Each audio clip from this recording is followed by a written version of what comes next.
Once a symbol of China's rise as an economic superpower, today it's on the brink. Can China fix the downfall of its corporate giant? Tonight we'll find out. US presidential candidate Nikki Haley has drawn backlash on Twitter, this for calling India and China some of the biggest polluters.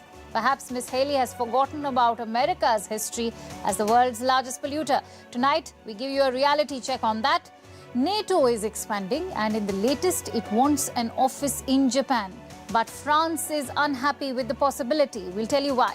Also on the show tonight, Ukraine and Russia are blaming each other for a massive dam collapse in southern Ukraine, but thousands of people still remain at risk. And a latest report shares some startling revelations about AI's role in job loss. We tell you why you should be concerned. All this and a lot more on Vantage tonight. I'm Akanksha Swaroop, filling in for Palki Sharma. First up are the headlines. Iran unveils its first hypersonic missile. President Raisi claims the intermediate-range ballistic missile will boost Iran's deterrence power. International Atomic Energy Agency chief says this won't affect negotiations with Iran over its nuclear activities. Talks over reviving the 2015 Iran nuclear deal that have been stalled since US withdrew from it in 2018. US Secretary of State Antony Blinken heads to Saudi Arabia. The trip will focus on mending strained ties with America's longtime ally. The oil-rich kingdom has been forging closer relations with rivals of the United States. This visit is Blinken's first since the kingdom restored diplomatic ties with Iran. India's biggest drug haul in 2 decades. The Narcotics Control Bureau busts a pan-India drug trafficking network, seizes a massive amount of the psychedelic drug LSD. 6 people having links in countries like US, Netherlands arrested. Hong Kong seeks to ban democracy protest song. The government says it has asked the city's High Court to ban the song Glory to Hong Kong. The anthem was born out of huge pro-democracy protests in 2019. It will be the first song to be banned in the city since the former British colony was handed over to China in 1997. And Singapore to end horse racing. Its only racecourse is all set to close. It signals the end of the sport in Singapore after more than 180 years. The land will be returned to the government for housing.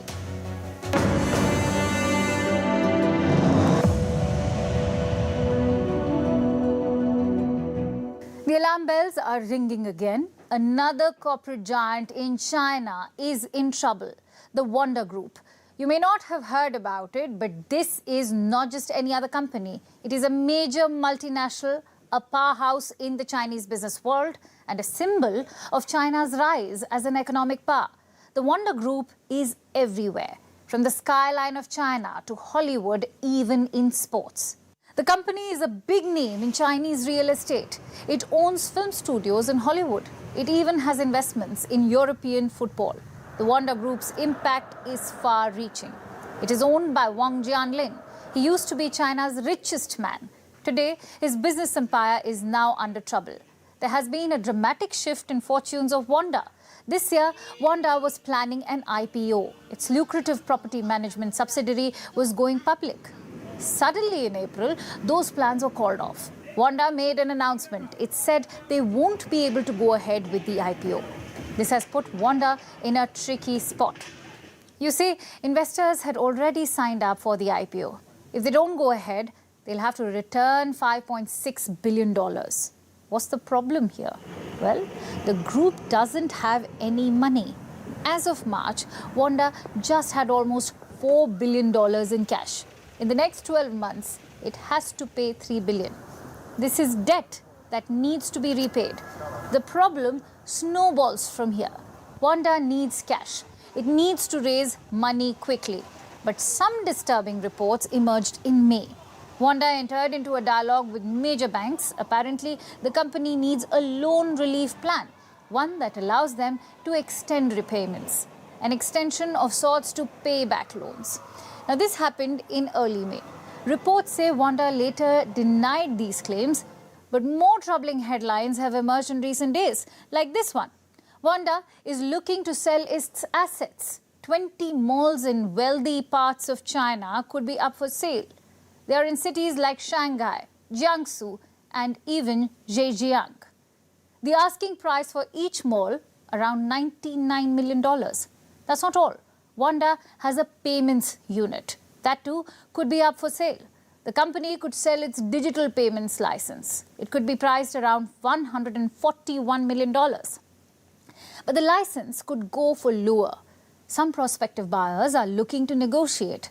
There's turmoil within the company too.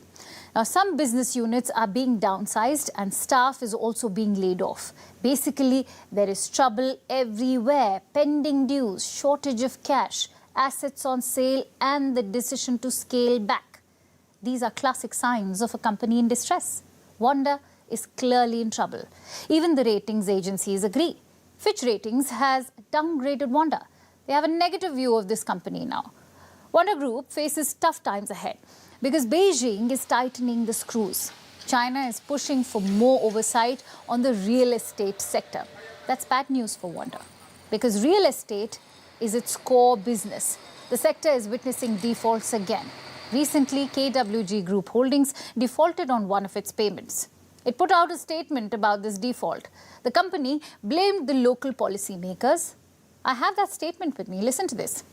Due to the requirement of local government policies, most of the money is under strict pre-sale cash escrow at designated bank accounts in order to ensure completion of the properties under development. So what does that mean? Basically, the company is saying it has a cash problem. The money is lying in an account and due to the strict rules, they cannot use it. That has been the story of Chinese corporates in recent years, especially in real estate. First, companies took on immense debt to grow. Later, these debts became too big to handle. Companies started to default. Then came the Communist Party crackdown. Instead of making things easier, government policies only made the situation worse. Wanda Group seems to be the latest victim of this. It remains to be seen if it will survive. The race for the White House is heating up. I know elections are still 17 months away in the United States, but that's America for you. The Republican field is especially crowded. There are daily accusations, a lot of insults, and also some falsehoods. Let me introduce Nikki Haley. She's a US politician of Indian origin, also running for the Republican nomination. And on Monday, she posted this on social media. She says if we want to be serious about saving the environment, we need to confront India and China. They're some of the biggest polluters. Well, in no time, there was backlash. Indian users on Twitter called her out. She was accused of lying about pollution. So let's look at what the reality is. You need to understand that pollution has a time lag. What you emit today affects us years later, maybe 10 or 20 years down the line. This is why experts talk about historical pollution. Don't just look at the current data, also look at the decades before. And what does that data tell us? Since 1850, the US is responsible for 20% of all carbon dioxide emissions. China is second, with 11%. Russia is 7% and Brazil 5%. So what about India? India makes up just 3.4% of the total. The rank is 7th. This data tells the real story of pollution. The climate change you see around is because of historical pollution. And who contributed to that? The United States, with a 20% share. Let's also look at another data set. Per capita emissions. It's easy for countries with smaller populations to reduce emissions. Less people, less emissions. So let's consider the per capita data. Qatar leads the list with 37 tons of carbon dioxide. That's 37 tons per citizen. What about the United States? The US emits around 15 tons per capita. And India, just 1.9 tons. Imagine that. America's per capita emission is 7 times higher than India's. Yet, Nikki Haley has the audacity to blame India. Even China is better than the US. Their per capita emission is around 7 tons. Most experts also talk about exported emissions. What does that mean? You keep hearing US officials talk about reducing pollution. They do that by exporting manufacturing. Instead of building factories in the US, they build it elsewhere, like in China or Vietnam, even India. One study found that multinational companies make up 20% of all emissions. Also remember that 1/3 of all MNCs are American.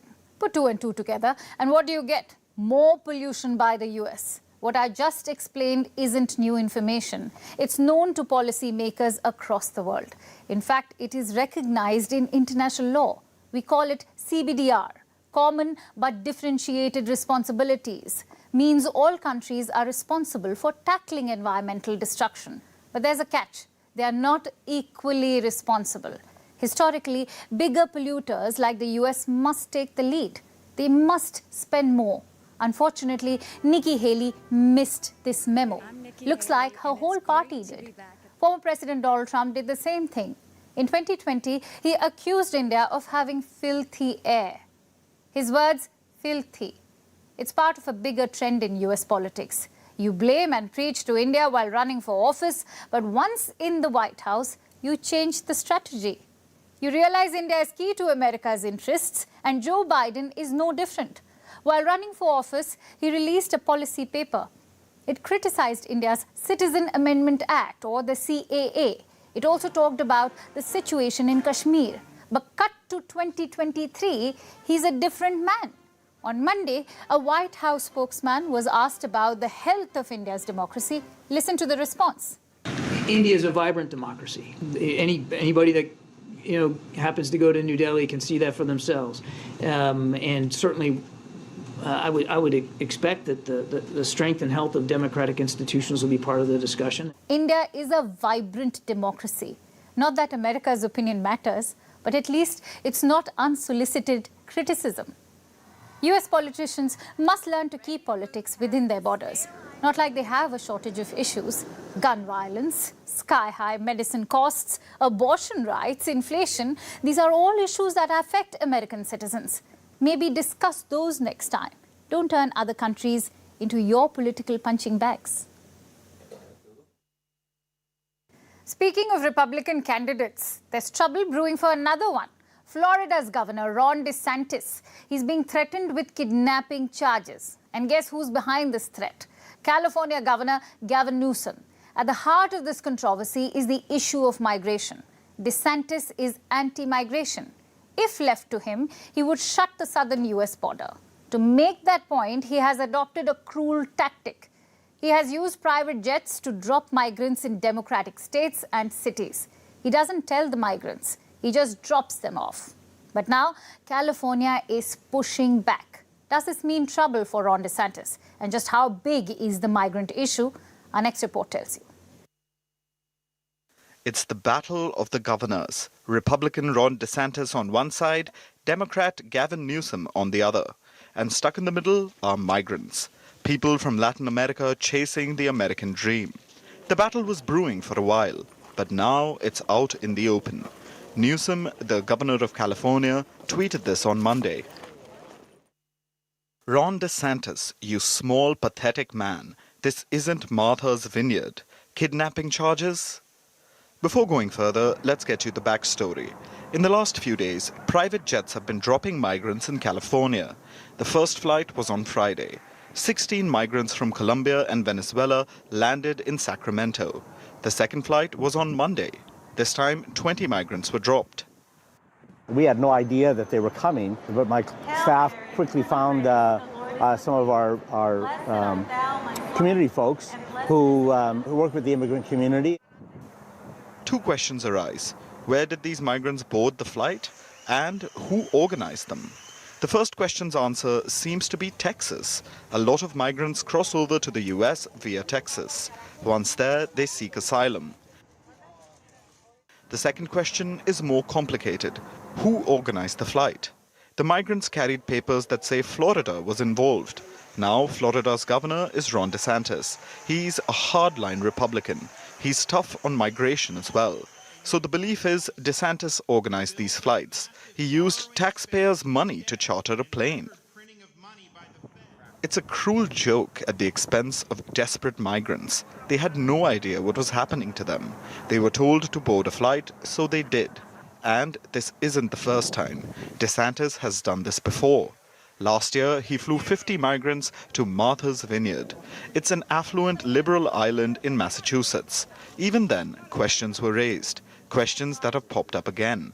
Gavin Newsom is hinting at kidnapping charges. He says DeSantis is practicing state-sanctioned kidnapping. The next step is proving it. California's Attorney General is on the job. If he can prove that Florida organized the flights, it could mean trouble for DeSantis. But that's just one part of the problem. The larger story is the politicization of migration. It's a highly divisive issue. Republicans accuse Joe Biden of creating a border crisis. They say a migrant tsunami is heading to the US. How big is this tsunami? Tens of thousands of migrants do travel to the US border. Most of them apply for asylum. But numbers aren't the real problem here. Race is. Republican migration policy is pinned on xenophobia. Having said that, Biden isn't exactly faultless. His policies have created a bottleneck at the border. Around 60,000 migrants are waiting in line. Their living conditions are abysmal. It's easy for US leaders to play politics with migrants, but their policies contributed to this. Successive US governments plotted coups in Latin America. They funded drug wars and interventions. The migrants are fleeing the instability caused in some part by the US, so turning them away is not an option. But neither is flying them to California without permission.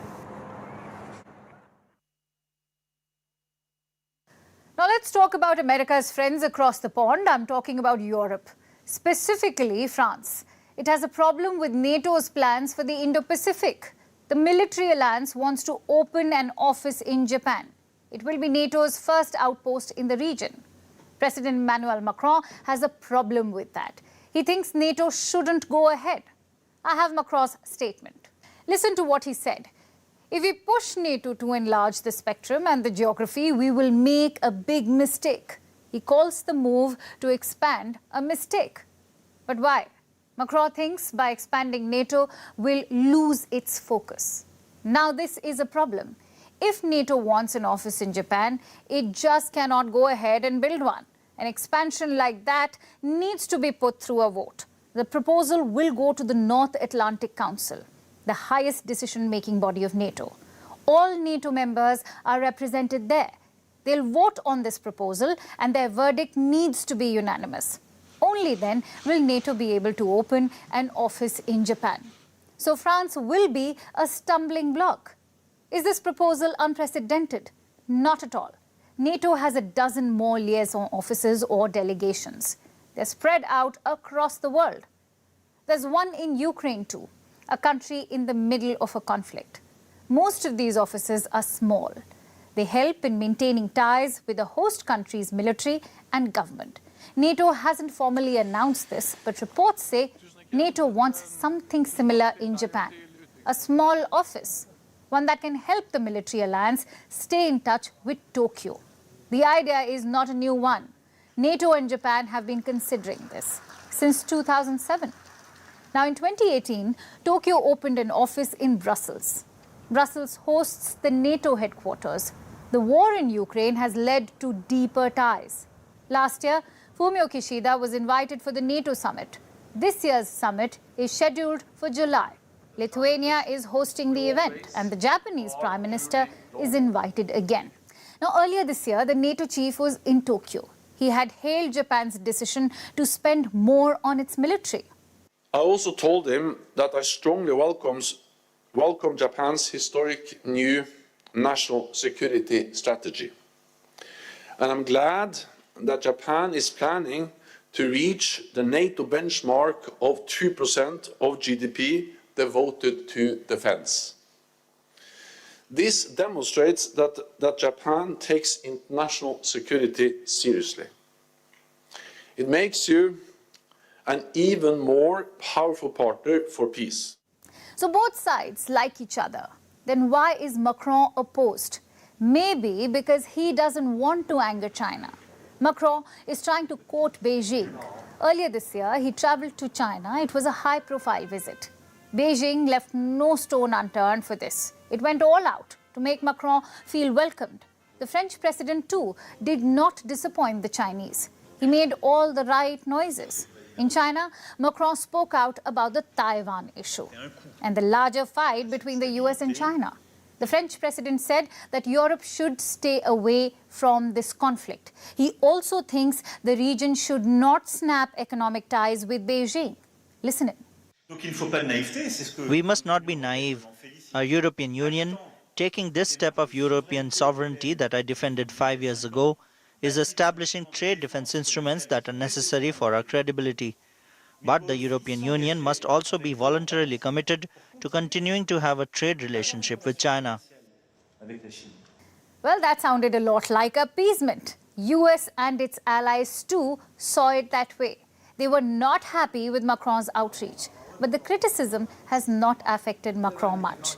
It seems he's still on the same path. That's why perhaps he's pushing NATO to stay away from the Indo-Pacific. But other NATO members have different thoughts. They're deepening their ties with the region. Consider what's happening in New Delhi this week. Defense ministers of leading NATO nations are visiting India. Yesterday, US Defense Secretary Lloyd Austin was here. He spoke out about NATO's plans for the region. We are absolutely not trying to establish a NATO in the Indo-Pacific. We continue to work with like-minded countries to ensure that the region remains free and open. Today, the German defense minister was in New Delhi. There's talk of a submarine deal. Reports say Germany wants to build submarines in India. So one way or another, NATO members are taking more interest in the region. Obviously, regional players like India will set the terms of engagement. But more cooperation is inevitable, whether Macron likes it or not.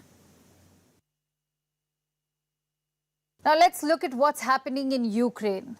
A dam has collapsed. The Nova Kakhovka Dam in southern Ukraine fell earlier today.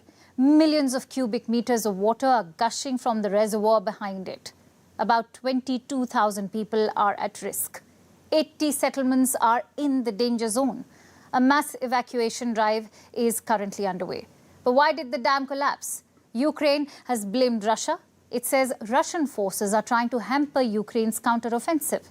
It has even accused Moscow of committing ecocide. Ukraine's allies are going even further. The UK and the EU say Russia has committed a war crime. Russia has given conflicting explanations so far. Initially, a Russian-appointed local governor said nothing had happened to the dam. Then, the governor said Ukraine shelled the structure overnight. Another Russian official says the dam collapsed naturally. While both sides are trading blame, only one thing is certain. The people living in the area are facing a catastrophe. Here's our report. 18 million cubic meters of water. That's the amount of water that was held behind this dam. The Nova Kakhovka Dam on Dnipro River.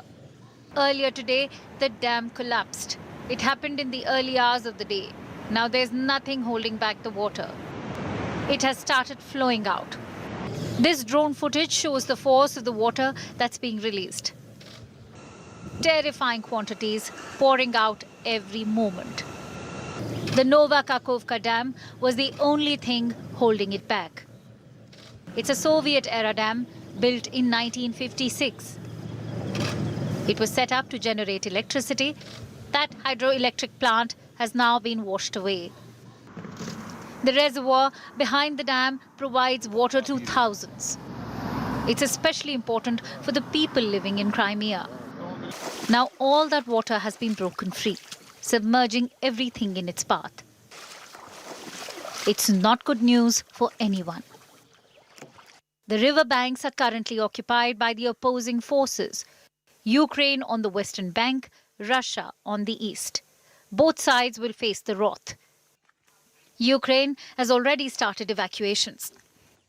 Dear residents of Kherson region, Russian army has conducted another terror act. It has exploded Kakhovka Dam. in 5 hours, water level will reach critical level.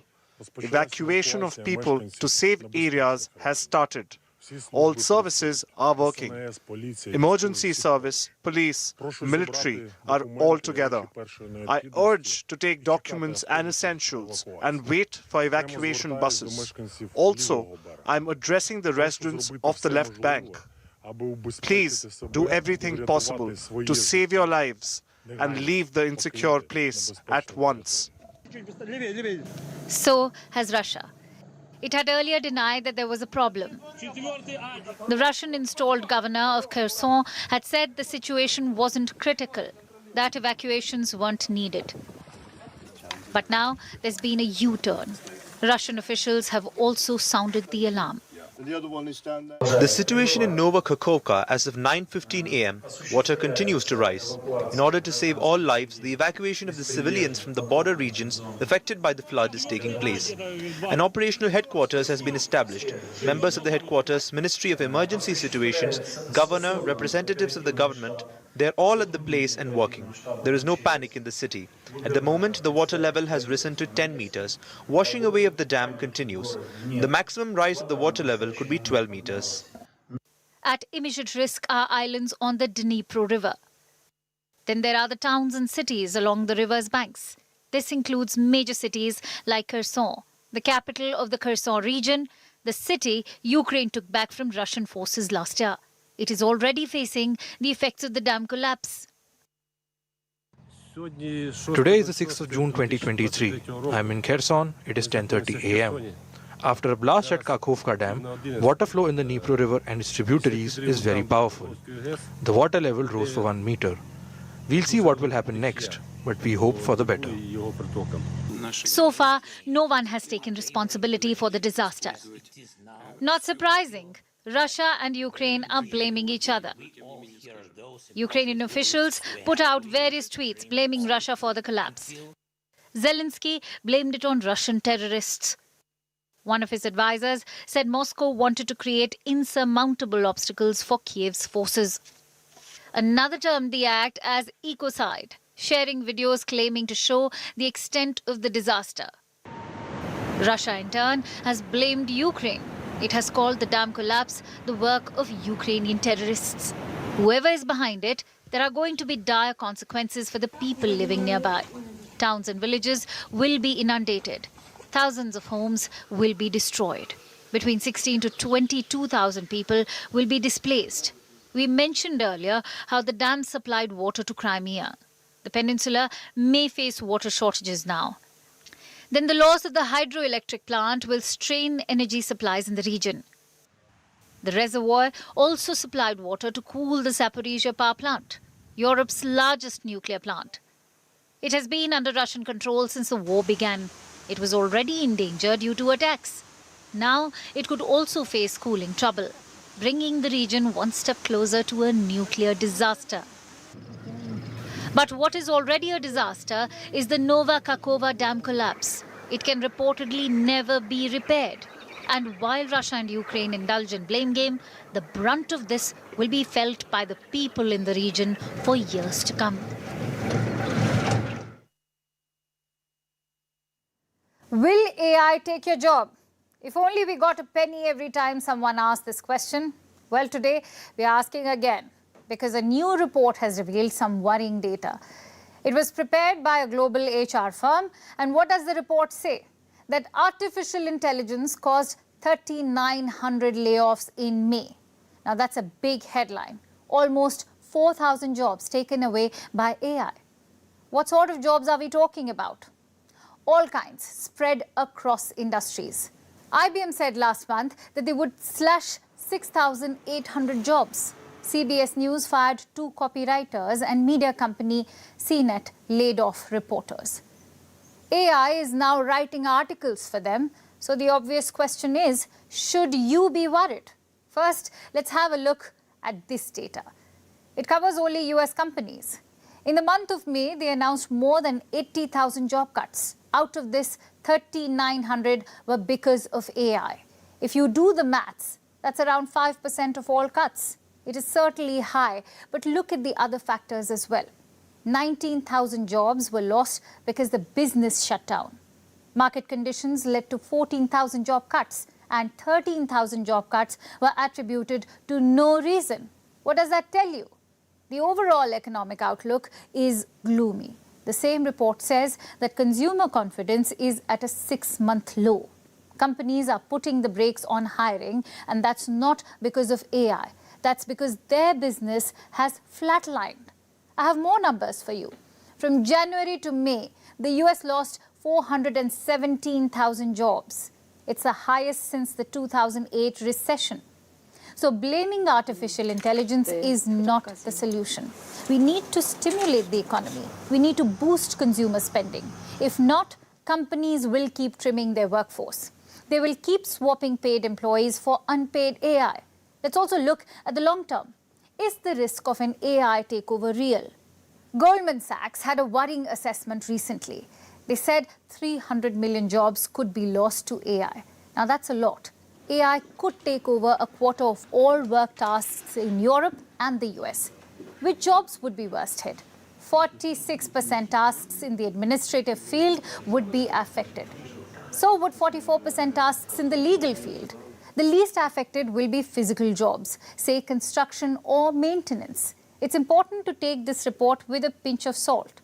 Yes, jobs will be lost, but new ones will also be created. Around 60% people today are doing jobs that did not exist in 1940. What does that tell you?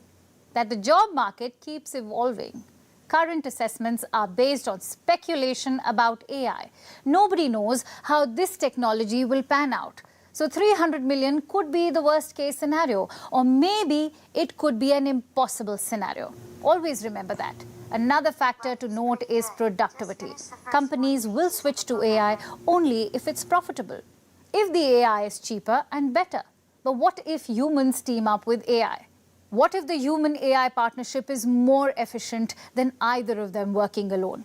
We already have evidence. A recent study found that 14% employees who used ChatGPT saw an increase in productivity.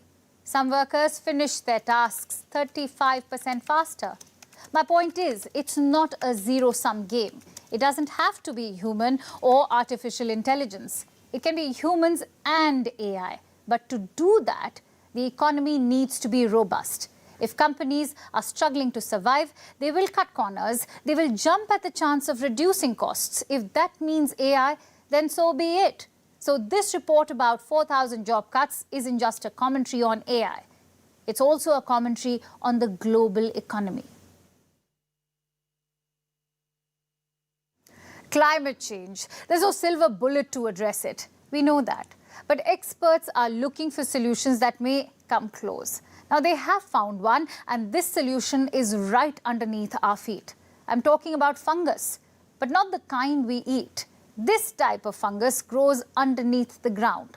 It clings to the roots of plants, then draws down and stores carbon dioxide. How much? More than 13 million tons of it annually. That's nearly the annual greenhouse gas output of China and the US combined. Seems like a crucial weapon against climate change, right? It could be our solution to mitigate environmental shifts. So why aren't we treating it as one? Our next report tells you. Fungi made the world as we know it.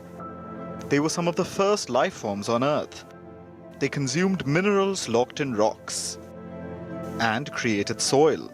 Without fungi, we would have no plants and no land, thus no animals and no us. They helped create life forms on our planet, and now they're here to save it. A groundbreaking study says so. It's focused on a specific type of fungi, called mycorrhizal fungi. They don't grow on the soil like mushrooms. They live underneath the ground. And these fungi form an underground network. They cling to the roots of plants and share a symbiotic relationship with them. Think of it as a secret Silk Road. There's a lot of give and take happening right below our feet. Fungi give trees much needed nutrients, which they extract from the soil. And in exchange, trees give them carbon. They pull this from the air by photosynthesis and transfer it to the fungi, who need carbon to grow. a happy trade, but also a helpful one. Why? Because these fungi draw down and store this carbon dioxide. Over 13 million tons of it annually. That's about the annual greenhouse gas output of China and the US combined. So, a lot of carbon. Our soil contains about 75% of the world's terrestrial carbon. Without help from the fungi, this carbon would likely stay in the atmosphere, and it would be really harmful. Because, as you would have learnt in school, carbon dioxide is a powerful greenhouse gas. It's fueling climate change, creating dangerous weather, and heating our planet. So, these mycorrhizal networks are literally a major global carbon sink. Not only that, these underground fungi are good for the soil too. They are in fact a huge factor in soil health. These fungi systems comprise a third of the living biomass of soil. They bind it together and sustain much of life on Earth, which is obviously important for us, because they help provide us food even as the planet warms and our vegetation faces the dangers of climate change. So fungal webs are spread throughout our soil, nourishing our trees and plants. Yet we know so little about them, so much so that they are not even a part of the Convention on Biodiversity. This is a global treaty aimed at protecting nature. It involves animals and plants, and fungi are neither. They're part of a separate kingdom of life, so they don't fit in. But these hidden systems of fungi are powerful. They are our allies in our quest to solve climate change. But as many good performers will tell you, they are underappreciated. More knowledge about them is critically needed, especially because their systems are depleting. They're under attack by deforestation and industrial agriculture. Climatic changes are also taking a toll on them. Given current trends, 90% of the Earth's soil will be degraded by 2050, and so will the fungal networks in them. It's time we understand these fungi better, and policymakers, innovators, and climate scientists give them the attention they deserve. Because in this fight against global warming, our formidable allies continue to hide in the ground beneath our feet. Have you heard of a phenomenon called lying flat? It's a recent trend among the Chinese youth. People are so flat out tired of working that they just lie down on a couch, on grass, frankly anywhere. And they simply lie there doing nothing. They actively chalk out time to be idle. Because in China, idleness is a form of rebellion, a way to push back against the damaging and inescapable burnout culture, where people work long hours, brave endless competition, and push their bodies to the breaking point. Because this is the reality of work culture in China. This is a Chinese woman traveling on a Shanghai subway with an intravenous or IV drip inserted in her hand. She's holding a bottle of fluid over her head on the way to work. Why? Because she's unwell, but she can't take a day off, much like many other workers in China. And they are all exhausted. Why won't they be? There's record unemployment in China. 1 in 5 young people in Chinese cities are out of work. The job market is shrinking, pay scale is falling. So people who are employed are fiercely holding on to their jobs, doing their best to stay on board no matter what. The result? A difficult work commute with a banana bag over the head and a needle in the arm. It is safe to say that China's work culture is toxic. The irony is, it's not without a fan following. Remember when Chinese tech tycoon Jack Ma famously called the 996 a blessing? 996 is their so-called work culture, where people work 9 a.m. to 9 p.m., 6 days a week. Employers have enforced this across sectors for the longest time. In 2021, Chinese authorities took action against the 996. They issued a stern reminder to companies, saying that such punishing work schedules are illegal. It was China's clearest warning against the toxic culture of overwork. Yet, the situation remains grim. According to China's labor laws, a standard workday is 8 hours, with a maximum of 44 hours a week. Any work beyond that requires extra pay for overtime. But this has not been well enforced. In fact, in many of the country's biggest firms, employees aren't compensated for working overtime. The government takes a hands-off approach, and a culture of overwork thrives, all while oozing toxicity, which is inextricably tied to the new age narrative of hustle culture.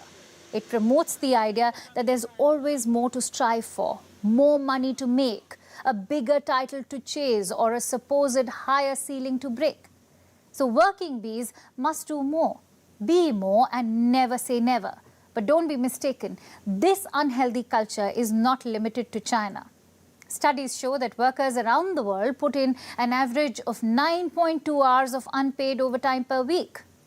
Gambia, Mongolia, Maldives, Qatar, and India are some of the most overworked countries in the world. Here, work weeks stretch up to over 48 hours.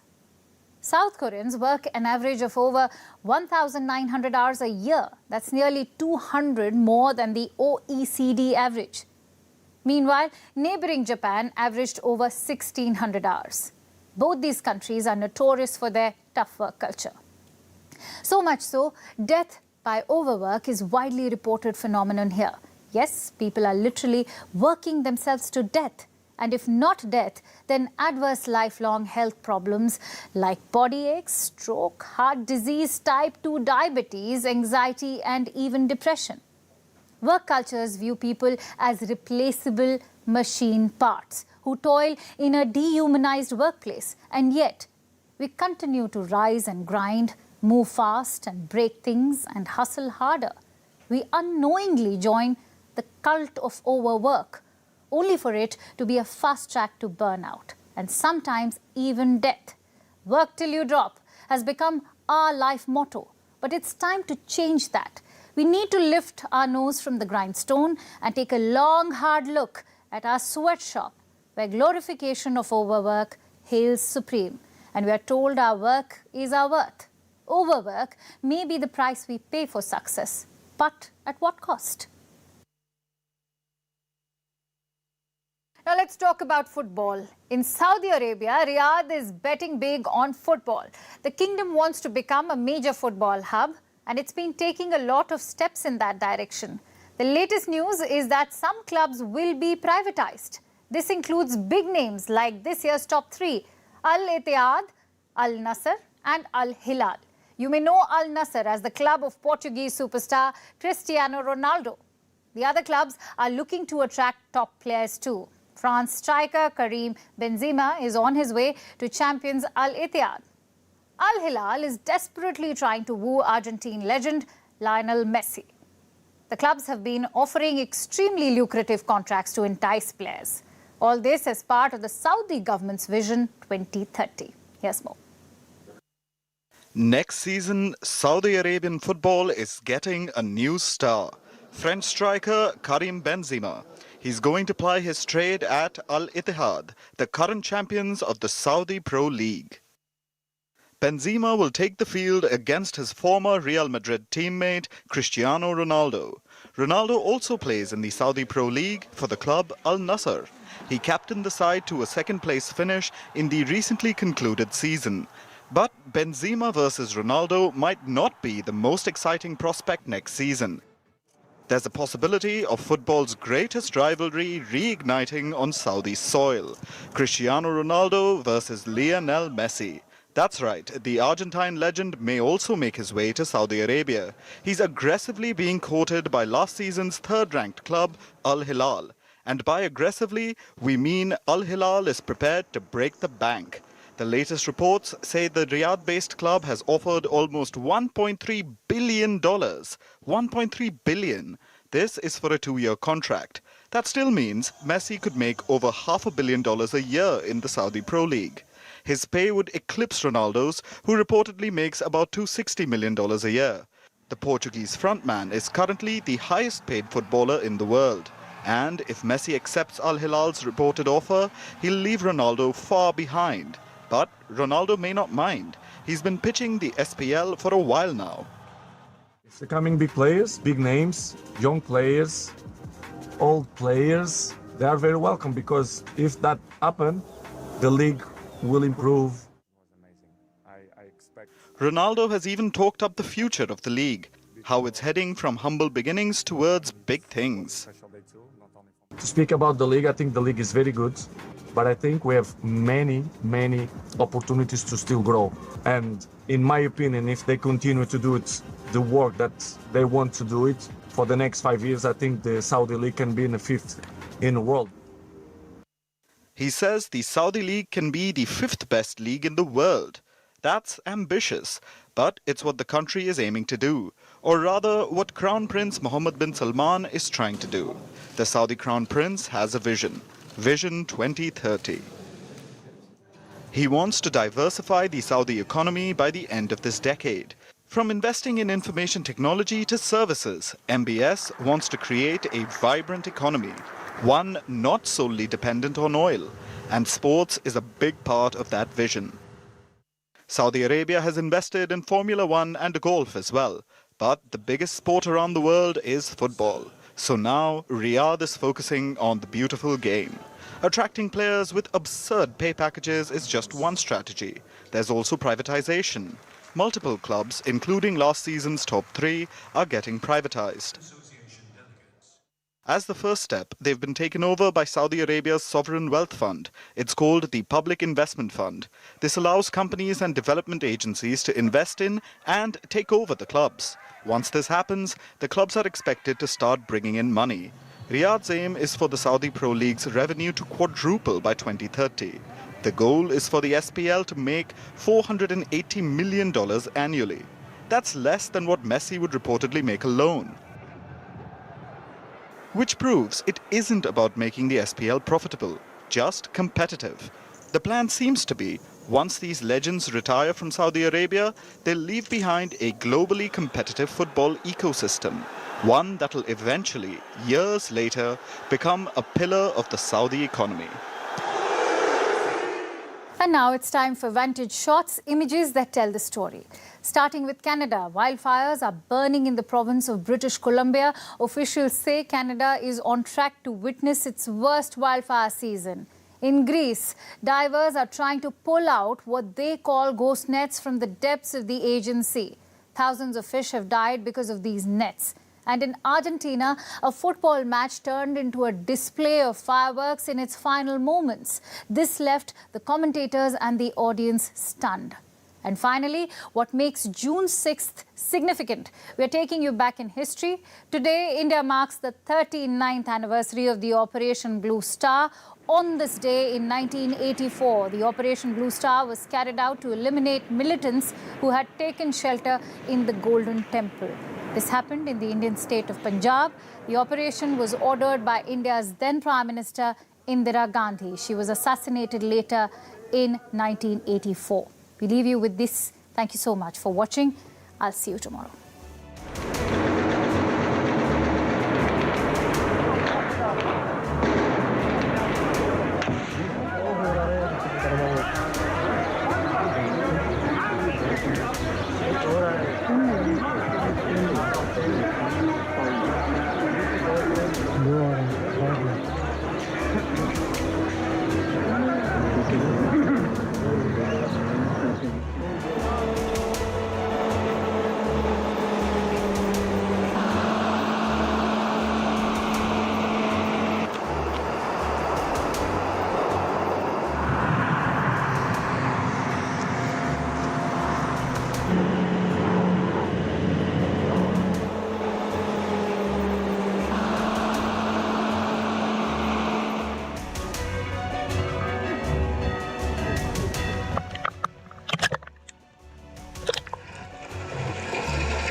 No se puede creer lo que está ocurriendo ahora en el estadio. No se puede creer.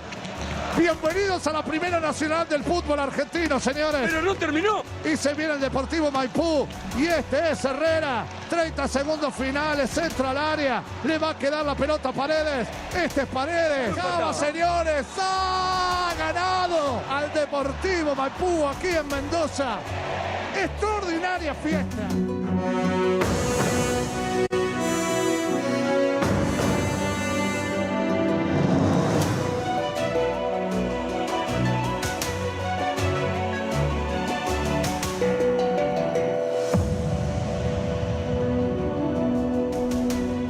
Is all about debate, dissent and discussion. And I think if we show the mirror to this government, 9 out of 10 times they run away from a discussion. 10 out of 10 times there is going to be counter reputation assassination campaign that's built. And 100 out of 100 times the government shirks away from responsibility. You look at the 288 people who were killed in the Odisha train accident. What is this whole conspiracy theory that is now being spun? Is this a sign of a mature democracy? In a mature democracy, you take responsibility, you do course correction and you act. So firstly, I actually reject the premise of anybody's statement being quoted who's not an Indian to say Indian democracy has weakened. I think it is our problem, it's an internal problem, it's an Indian problem, and we will find a solution to that. And that's not me saying it, I'm quoting my leader on that. Fair enough, but Mr. Gandhi raises this every time he goes abroad. And so the accusation from the BJP and from the government is, A, he's attacking India and the Indian government from foreign soil, and you don't wash your dirty linen, especially when you're on foreign soil. And 2, how do you square that with not just what John Kirby said, you have an Australian Prime Minister calling Mr. Modi the boss, comparing him to Bruce Springsteen. You have Joe Biden reportedly telling him at the G7 that he's running out of tickets. People are calling to be attendees for the state dinner. How do you square these two things? So let me just first answer the boss moment question, because almost everybody on Indian television went berserk reporting it. The day he was called boss, within 24 hours, Australia banned the entry of students from 6 Indian states. I would have also called him boss had he undone that ban. What the personal rapport that Mr. Modi seems to claim at a world stage doesn't translate into anything for the country. Why was the ban not undone for Indian students from 6 states that Australia has imposed within 12 hours of calling him boss? So that's point number 1. Point number 2, this is a very old script. Even before Rahul Gandhi was leaving for the states, I had a joke in office and I said, you know what? The BJP ecosystem, the government, the ministers, they will all be so occupied slamming Rahul Gandhi for first disrespecting Modi and then being anti-Indian. I think what he does strengthens Indian democracy. Who is he talking to in the United States? He's speaking to an Indian audience at times. He's speaking to people who are opinion makers. And I think it is important that he talks about India. We have a seat at the world table. Why should he not? He's well within his rights to. And what is the problem? You can go and speak to the diaspora about Nehru, but we can't show you the mirror on our own democracy. It's a little hypocritical, don't you think? Ajay Alok, this is what Rahul Gandhi told a journalist at the National Press Club in Washington. The thing to remember is that Indian democracy is a global public good because India is large enough that a collapse in democracy will affect the entire world. So that is for you to think about how much you have to value in Indian democracy. Now,